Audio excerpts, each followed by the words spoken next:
On April 26, 1986, in the dead of night, a catastrophic event unfolded that would forever change our world. This is the story of the Chernobyl disaster, a tale of flawed technology, human error, and unimaginable consequences. Our story begins in Pripyat, a city in what was then the Soviet Union, now Ukraine. It was a model city, built to house the workers of the Chernobyl Nuclear Power Plant. At the heart of this plant was Reactor No. 4, a specific type known as an RBMK-1000.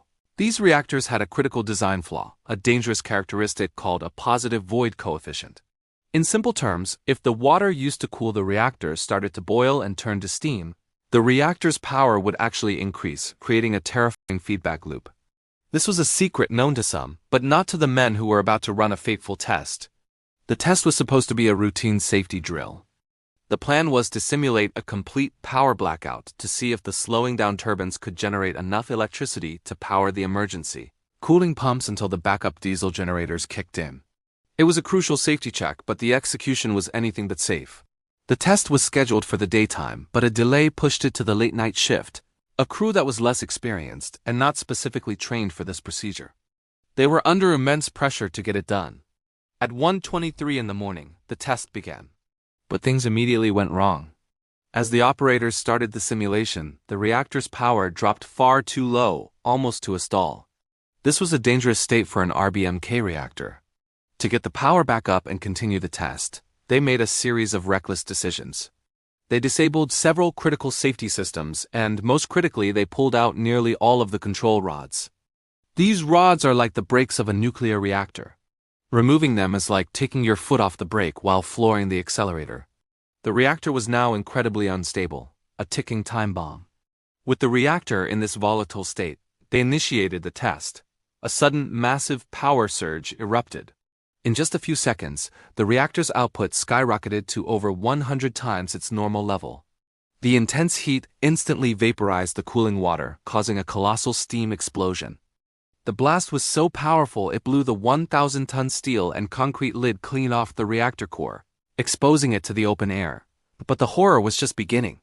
A few seconds later, a second, more powerful explosion tore through the building.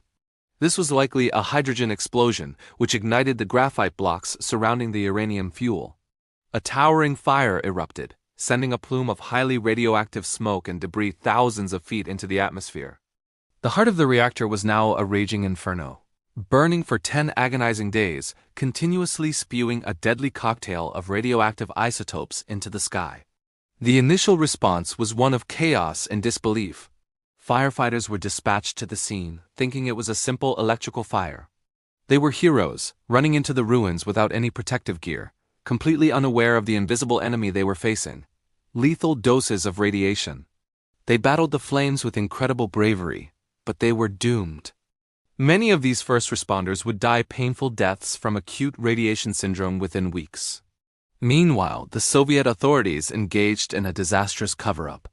They initially downplayed the severity of the incident, claiming only 2 people had died in the explosion and that the situation was under control. They cut phone lines out of Pripyat to prevent news from spreading. For 36 critical hours, the 50,000 residents of the city, including children playing outside, were left exposed to the fallout. The evacuation order finally came on April 27th, but by then it was too late for many. Buses streamed in to take the residents away, telling them it was only for 3 days. They left their homes, their pets, their entire lives behind, never to return. The fallout didn't respect borders. The radioactive cloud drifted west, carried by the wind. It was first detected not in the Soviet Union, but at a nuclear power plant in Sweden, where alarms went off on workers arriving for their shift. The world slowly began to realize that a nuclear catastrophe of unprecedented scale had occurred. Back at Chernobyl, a desperate effort was underway to contain the molten core.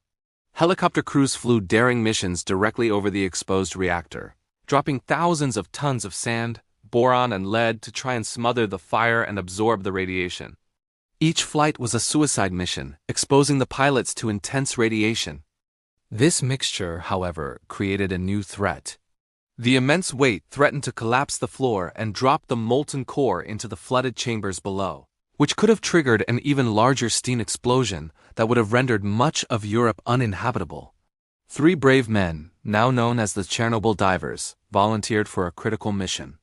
They waded through knee-deep radioactive water in the darkness beneath the reactor to manually open the valves and drain the pools. They succeeded, preventing a second, more devastating explosion.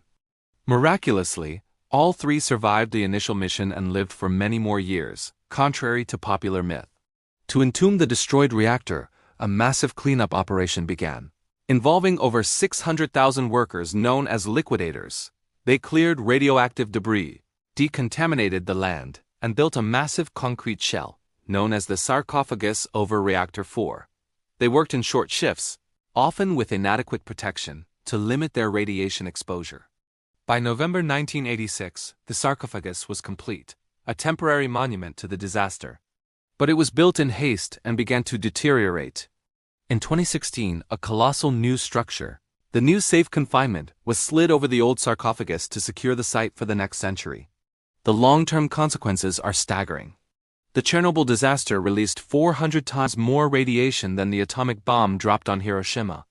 Vast areas of Ukraine, Belarus, and Russia were contaminated with dangerous radioactive isotopes like iodine-131, cesium-137, and strontium-90. The official immediate death toll was 31, mostly plant workers and firefighters. But the true human cost is much higher and fiercely debated. The fallout caused a dramatic spike in thyroid cancer among children and adolescents in the region. By 2005, over 6,000 cases were documented, with at least 15 proving fatal. The United Nations Scientific Committee estimates that the disaster could eventually cause up to 4,000 deaths from cancer and other illnesses among the most exposed populations. The disaster also created the Chernobyl Exclusion Zone, a 1,000 square mile area around the plant that is still largely uninhabitable for humans.